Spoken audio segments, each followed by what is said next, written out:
작년 한 해 동안 금요 저녁 기도회 시간에는 우리의 마음을 지켜내기 위해서 여러 주제를 가지고 말씀을 함께 나누었었는데요. 올해도 연이어서 악한 사탄의 유혹을 막아내고 우리의 마음을 지키기 위해서 말씀을 나누려고 합니다. 자, 올해 언제까지 진행될지는 모르겠지만 계속해서 말씀을 한번 나누어 보도록 하겠습니다. 오히려 어쩌면 표대를 향하여 달려가는 목표를 이루기 위해서 한 해 동안 우리에게 꼭 필요한 말씀들이 아닐까 생각이 되어집니다. 어떻게 계속 이렇게 진행할까요? 예. 작년 마지막 시간에 우리가 어떤 주제로 말씀을 나누었었는지 기억하십니까? 어떤 주제로 말씀을 나누었었죠? 예. 막 찾아보고 계시는 소리가 막 나는데요. 뒷북치다. 마지막 주제였죠. 뒷북치다. 자, 이스라엘의 에브라임 지파가 습관적으로 뒷북을 치는 행동 때문에 이스라엘 전체 공동체 안에 내전이 일어났었던 끔찍한 사건을 볼 수 있었죠. 자, 뒷북을 치더라도 가만히 있으면 됐을 텐데 밥상 다 차려 놓으니까 숟가락만 얹어 놓겠다는 심산으로 시비를 걸게 되는 바람에 아주 큰 일이 벌어졌었습니다. 자, 여러분, 올해 우리는 표대를 향하여 달려가기 위해서는 뒷북치는 일은 없어야겠습니다. 예. 뭔가를 해야 할 타이밍에는 서둘러서 진행해 주시기를 바라고요. 또 멈춰야 할 타이밍에는 아무런 미련 없이 내려놓을 수 있는 세련됨이 좀 있어야 될 것 같아요. 예. 만약에 우리의 게으름 때문에 뭔가를 미루다가 결국에는 타이밍을 놓쳐서 기회를 놓치게 된다면 그것조차도 불순종이라고 볼 수 있습니다. 즉 우리의 믿음이 필요한 순간에 믿음을 발휘하지 못하고 어영부영하다가 하나님께서 기대하시는 우리의 액션이 나오지 않는다면 그건 불순종이에요. 예. 자, 하나님의 때는 놓쳐버리고 뒷북을 친다고 해도 만회가 되질 않아요. 이거는 만회할 수 없습니다. 자, 우리가 무슨 일을 할 때에 신중할 때는 반드시 신중해야 되겠지만 무조건 액션이 필요할 때는 결코 주저함 없이 일을 저질러야 되는 거예요. 예, 일을 저질러야 됩니다. 자, 일을 저지르지도 못하고 나중에 가서 뒷북만 치고 있다면 후회가 가득할 수밖에 없습니다. 했어야 되는데, 그때 했어야 되는데. 예, 우리 옆 사람에게 좀 권면했으면 좋겠습니다. 올해는 뒷북 치지 말고 앞장서 가세요. 한번 옆 사람에게 권면하십시오. 올해는 뒷북 치지 말고 앞장서 가세요. 네. 자, 여러분, 그렇다면 뒷북을 잘 치는 사람들은 무슨 말을 잘 하는 특징이 있을까요? 예. 자기 자신을 변호하기 위해서 뒷북을 칠 수밖에 없었던 변명을 늘어놓게 됩니다. 예. 아무래도 뒷북을 치다가 보면 자기 자신도 인간인지라 뻘쭘함을 느낄 수밖에 없죠. 액션 타이밍을 놓치게 되면 이래저래 민망하기도 하고 또 미안하기도 해서 자신의 뒷북 행동을 정당화하기 위한 그럴싸한 변명을 늘어놓게 됩니다. 그죠? 갑자기 급한 일이 생겨서 못하게 되었어. 하려고 했었는데 깜빡했네. 이런 얘기를 하게 되지 않습니까? 물론 이런 변명이 처음에는 상대방에게 받아들일 수도 있지만 이런 변명이 습관처럼 반복이 되면요, 상대방은 그 사람에 대해서 정확하게 파악을 하게 됩니다. 네. 이 사람은 이런 사람이었구나. 파악이 돼요. 이때부터 신뢰를 못하게 됩니다. 네. 자, 이스라엘의 에브라임 지파 사람들이 바로 이런 종류의 사람들이었던 것입니다. 나 그때 부르지 그랬어. 왜 안 불렀어? 내가 불렀으면 힘을 좀 보탤 수 있었을 텐데. 에브라임 지파가 2번씩이나 그랬잖아요. 기드온한테도 그랬고 또 입다한테도 그랬고, 그러다가 입다한테 된통 당하게 된 거 아니겠습니까? 뒷북 치지 말자고요. 네. 자, 그렇다면 변명하기를 반복하는 사람들의 특징 특징, 뭐가 있을까요?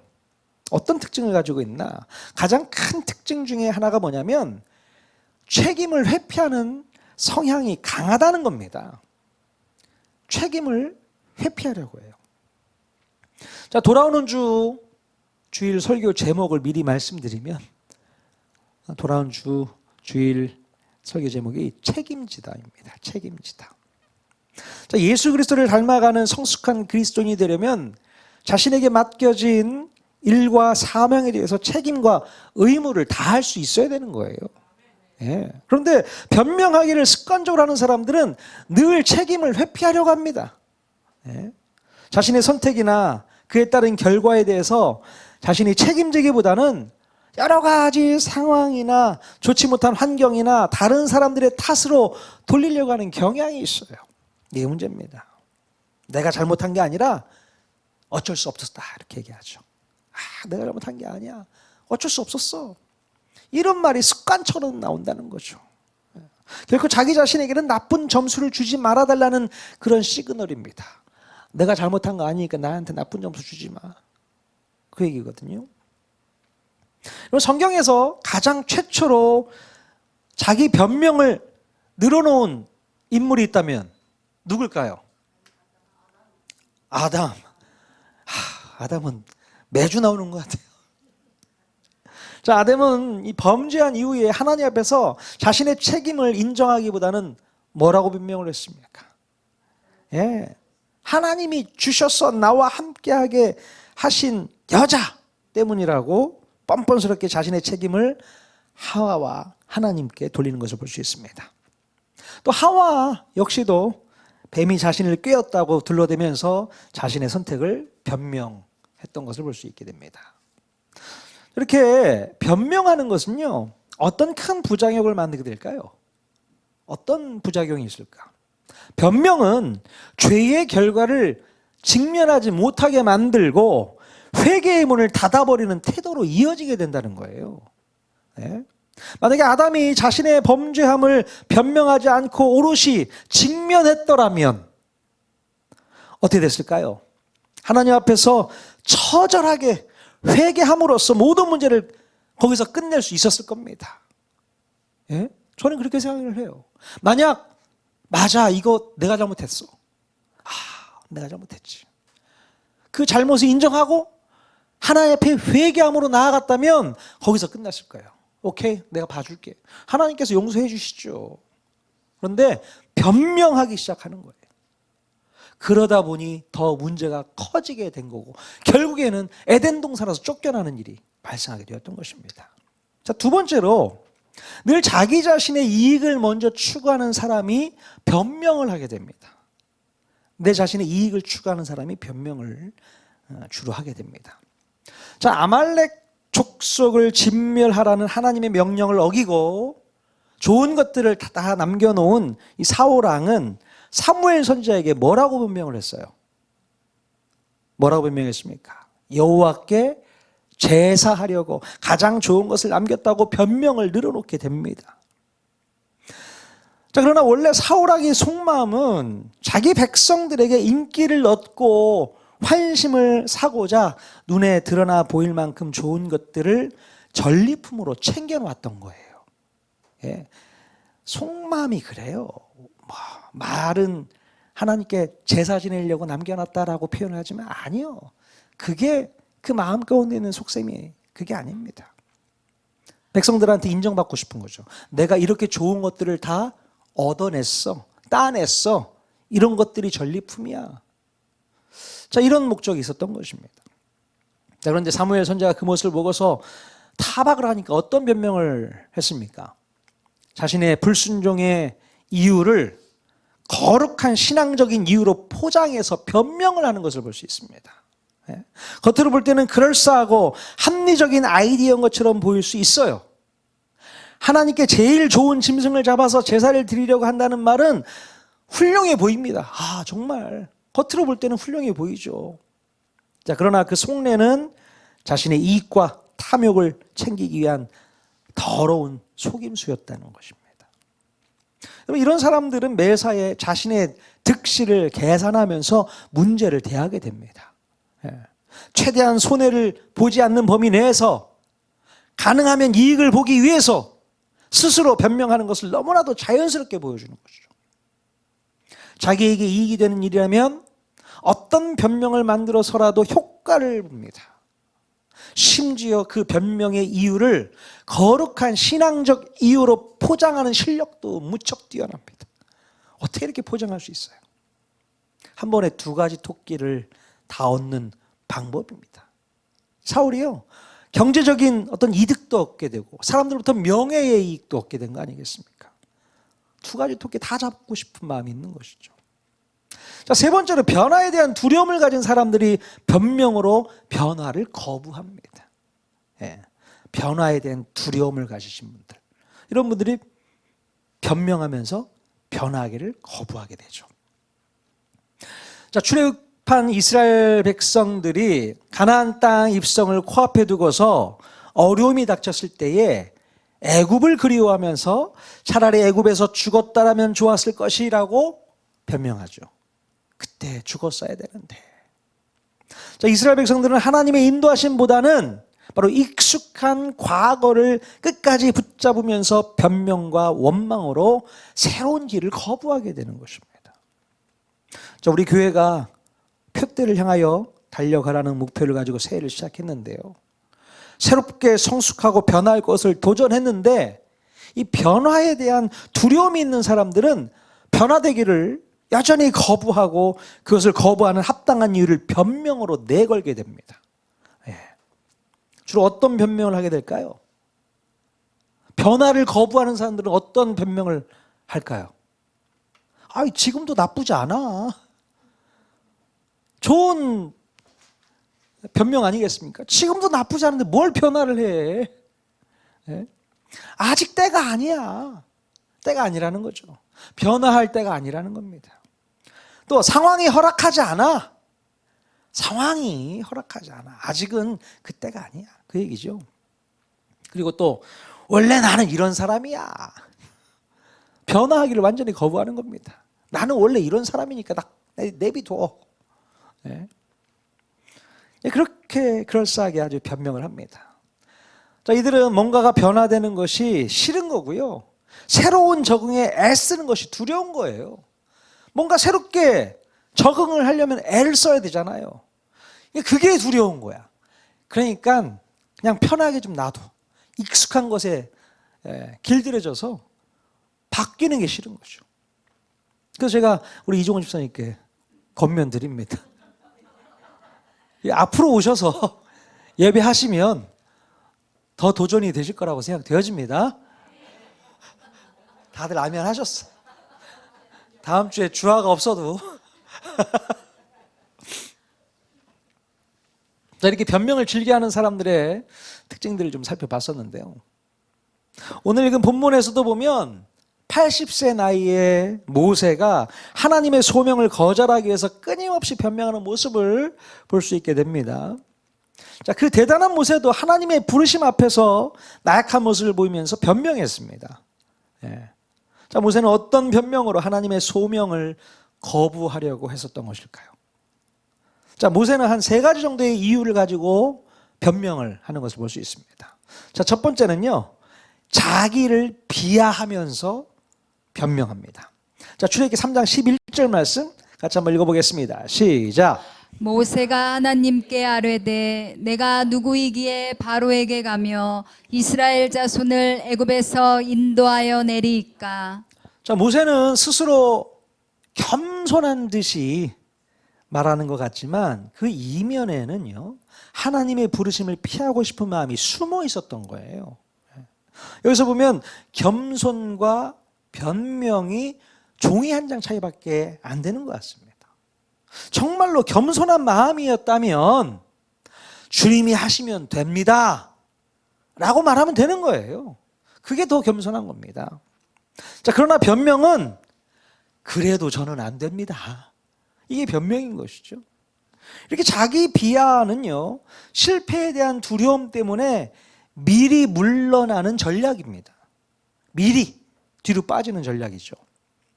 나는 안 된다 라고 말해버리면 실패를 해도 상처를 덜 받기 때문에 그렇죠. 한 자락 깐다고 표현하지 않습니까? 즉 자기 비하는 부담을 덜어주는 방패가 되기 때문에 우리가 흔히 사용하는 것을 볼 수 있어요. 제가 이제 가끔 탁구장에서 우리 한태희 선교사님과 탁구 게임을 합니다. 아무래도 제가 실력이 딸려요. 딸리는데 게임을 할 때 뭐라고 하면서 게임을 하냐면 선교사님 오늘 제가 컨디션이 너무 안 좋네. 한 자락 까는 거죠. 오늘 막 삐찌뿌둥하고 어깨 담이 결렸나 너무 힘들어요. 하시죠. 그러고 탁구를 치는 거예요. 그래 놓고 지면 이유가 있는 패배였던 거죠. 예. 뭐 저도 막 그렇게 크게 상처가 안 되는 거예요. 몸이 안 좋았으니까 지는 거니까. 참 이렇게 자연스럽게 뭔가 변명을 늘어놓죠. 근데 이게 습관적으로 우리 모든 분들이 다 이런 모습이 있지 않을까 싶기도 합니다. 그런데 이 자기 비하는요, 정말로 나쁜 습관이에요. 왜 이렇게 나쁜 습관이냐?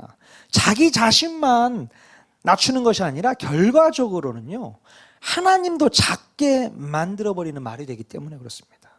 네? 나는 못합니다. 나는 못합니다가 그러므로 하나님도 이 일을 못하십니다라고 이어지게 되어서 이렇게 자기를 비하하는 것은 겸손이 아니라 불신앙이라고 말해야 되는 거예요. 나는 못합니다. 나는 못합니다. 이 말이 그래서 하나님도 못하실걸요? 이렇게 이어지게 되는 거예요. 여러분 이해가 되십니까? 하나님이 못하실 일이 있을까요? 하나님은 못하실 일이 없어요. 근데 나는 못하잖아요. 그러면서 하나님도 더 끌어당기는 거예요. 못하게. 불신앙이죠. 자기 비하는 하나님의 능력을 무시하는 꼴밖에 되지 않는다는 것을 기억할 수 있기를 바랍니다. 그럼 자기를 비하하지 마십시오. 나는 못해요. 그러면서 변명을 늘어놓지 마십시오.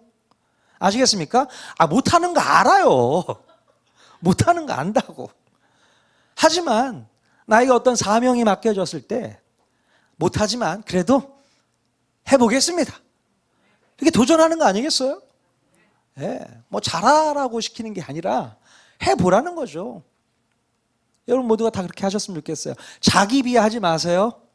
아시겠습니까? 저 못해요. 안 돼요. 아무것도 몰라요. 절대 그러지 마시라고요. 다 알아요. 모르는 거 알고 있고 못하는 거 알고 있고.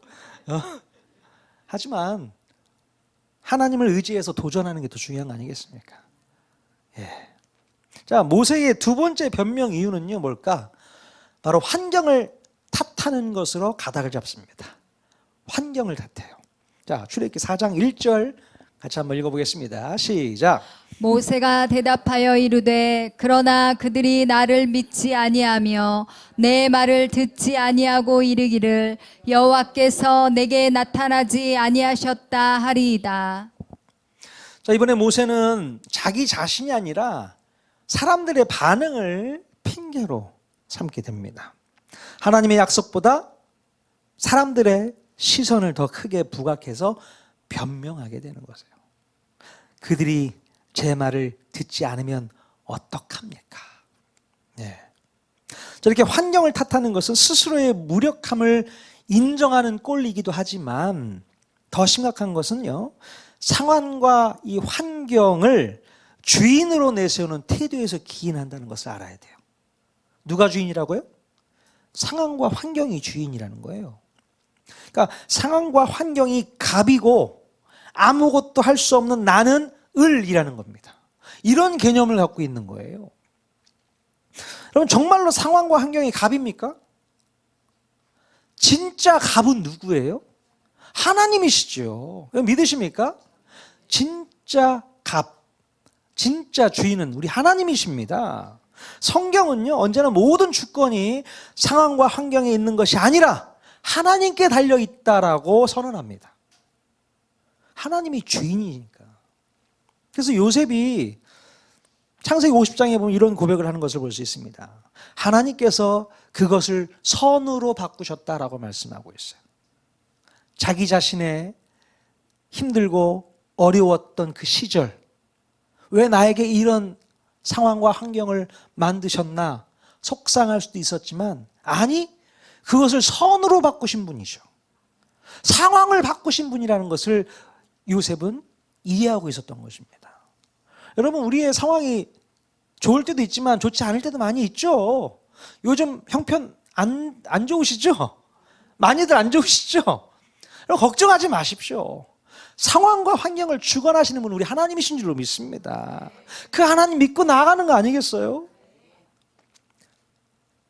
상황이 갑이 아닙니다. 환경이 주인이 아니에요. 우리의 주인은 따로 있습니다. 상황과 환경을 지배하는 전능하신 하나님, 그분이 갑인 줄로 믿습니다. 그러니 두려워하거나 염려하지 마실 수 있길 바랍니다. 자, 모세의 세 번째 변명 이유는 바로 한계를 탓하는 것으로 거절하게 됩니다. 자, 출애굽기 4장 10절 말씀 같이 한번 읽어보겠습니다. 시작. 모세가 여호와께 아뢰되 오 주여 나는 본래 말을 잘하지 못하는 자니이다. 주께서 주의 종에게 명령하신 후에도 역시 그러하니 나는 입이 뻣뻣하고 혀가 둔한 자니이다. 네, 자신의 한계를 강조하면 도전하지 않아도 되는 이유가 된다는 거죠. 네. 한계가 강조되면요, 나는 도전하지 않아도 돼. 그 한계가 있기 때문에. 그 얘기입니다. 모세의 전략은 자기가 외국에서 오랫동안 살았기 때문에 애굽의 언어를 잘 사용할 수 없다는 한계점을 들고 나와서 도전하지 않을 이유를 만들어 본 거죠. 주님, 제가 애굽에서 떠나온 지가 40년이 넘었어요. 40년 동안 미디안에서 살았는데 무슨 애굽말을 할 수 있겠습니까? 제가 말로 누구를 설득할 수 있는 그런 실력이 못 돼요. 그러면서 자기 한계를 드러내는 거지 않습니까? 자, 그런데요, 모세는 하나님을 완전히 오해하고 있었던 것입니다. 우리 하나님은 완벽하게 성공하는 것보다 하나님을 의지하면서 한 걸음 한 걸음 순종해 나가는 것을 더 원하신다는 사실을 모세는 모르고 있었던 거예요. 하나님께서 모세에게 원하는 게 뭐였을까요? 성공하는 겁니까? 완벽하게 성공하는 거예요? 아니요. 완벽하게 해내는 것이 아니라 하나님을 의지하면서 한 걸음 한 걸음 발을 내딛는 것, 그것을 기뻐하신다는 거예요. 그게 더 중요한 겁니다. 완벽하게 잘 하려고 애쓰지 않아도 됩니다. 잘 하지 않아도 되는 거예요. 아니, 잘 못해도 상관이 없습니다. 더 중요한 것은 우리가 하나님을 더 의지하면서 자신의 의지를 꺾는 것, 이게 더 중요합니다. 내 의지를 꺾어야 돼요. 나의 불신앙적인 의지를 꺾지 않으면 하나님을 의지할 수가 없습니다. 다시 한번요. 나의 의지를 꺾지 않으면 하나님을 의지할 수 없다. 꼭 기억하실 수 있길 바랍니다. 우리가 한계를 붙들고 있으면 나는 여기까지입니다 하지만 우리가 하나님의 약속을 붙들고 있으면 주님이 여기서부터 하십니다 라는 고백으로 나아갈 수 있는 줄로 믿습니다. 여러분들은 무엇을 붙드시겠어요? 나에게 주어진 한계를 붙잡고 괴로워하시겠습니까? 아니면 나에게 주신 약속을 붙잡으시겠습니까? 그럼요, 그래야죠. 근데 우리는 나의 한계 상황, 이것을 붙잡고 나는 여기까지야, 더 이상 할 수가 없어, 도전하지도 않고 거기서 끝내버리는 겁니다. 이게 문제인 거죠. 그러나 우리는 한계를 붙잡지 않고 뭘 붙잡는다고요? 하나님이 나에게 주신 약속을 붙잡는 거예요. 약속을 붙잡으면 그때부터 이제 주님이 하시겠죠? 주님이 하시면 되는 겁니다. 그렇게 믿음으로 밀고 나가는 거예요. 그래서 하나님은 오늘도 우리의 변명을 들으시기보다는 우리의 한 걸음의 순종을 더 기다리고 계신다는 것을 기억할 수 있기를 바랍니다. 나는 부족합니다. 환경이 이렇습니다. 나는 여기까지입니다. 라는 말로 멈춰 서 있을 때 주님은 내가 너와 함께 하겠다라는 약속으로 우리를 앞으로 나아가도록 부르신 줄로 믿습니다. 네. 한계를 붙들면 우리는 멈추지만 약속을 붙들면 하나님이 일하시기 시작할 줄로 믿습니다. 오늘 이 시간에 우리 변명의 입술을 내려놓고 순종의 발걸음을 내디딜 수 있기를 바랍니다. 우리의 작은 결단 위에 크신 하나님의 역사가 이제부터 시작될 줄로 믿습니다. 그러니 변명 내려놓으시고 도전하십시오. 해보십시오. 약속 붙잡고 나아가 보십시오. 하나님께서 우리와 함께 하신다는 사실을 깨닫게 될 줄로 믿습니다. 아멘.